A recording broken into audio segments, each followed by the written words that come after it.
لكن نتخيل أن الناس بيرضون عنا جميعا، لا. ارفع رأسك وقل أنا سلفي، ما في شيء.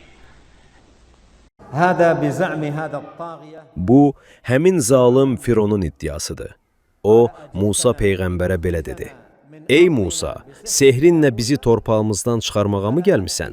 Biz də sənə mütləq ona bənzər bir sehirlə cavab verəcəyik. Yəni, gətirdiyin bu sehrə qarşı biz də eyni gücdə ona bənzər bir sehir gətirəcəyik. Davamında dedi, biz də sənə mütləq ona bənzər bir sehirlə cavab verəcəyik. İndi bizim və sənin aranda elə bir vaxt və yer təyin et ki, nə biz, nə də sən ondan dönməyək. Bu, hamı üçün bərabər bir yer olsun. Firon hər kəsin bir araya toplaşa biləcəyi konkret bir vaxtın və məkanın müəyyən edilməsini tələb etdi.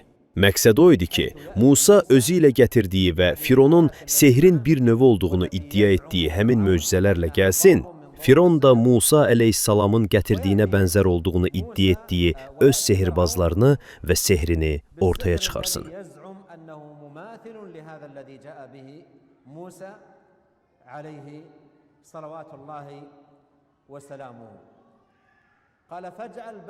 Dedi ki, bizim və sənin aranda elə bir vaxt və yer təyin et ki, nə biz, nə də sən ondan dönməyək. Bu, hamı üçün bərabər bir yer olsun.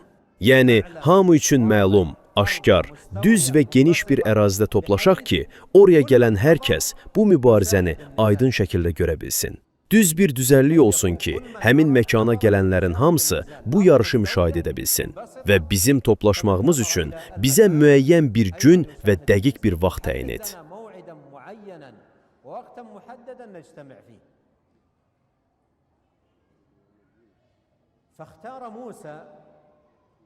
Musa əleyhissalam isə vaxt olaraq məhz bayram gününü seçdi. Niyə?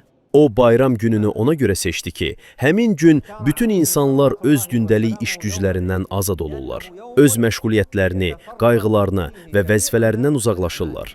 Beləliklə, mümkün qədər çox insanın bir araya toplanması təmin olunsun.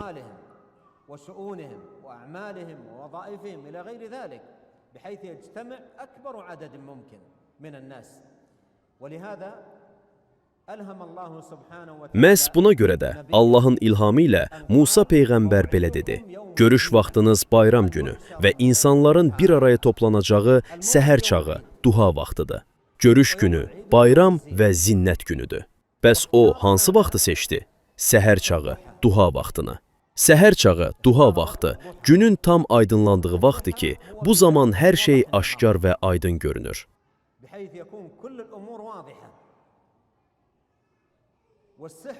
Alimlərin qeyd etdiyi kimi, sehrin hökmranlığı gecədir. Sehirbazların əməllərinin böyük əksəriyyəti gecə vaxtı baş verir.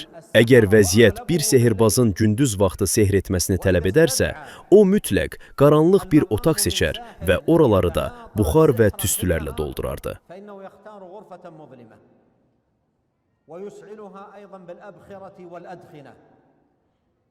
Sehrin gücü qaranlıqdadır. Musa əleyhissalam isə günün ən aydın vaxtını seçdi. O, bu vaxtı ona görə seçdi ki, həmin məkana gələn hər kəs baş verənləri tam aydınlığı ilə müşahidə edə və həqiqəti öz gözləri ilə görə bilsin.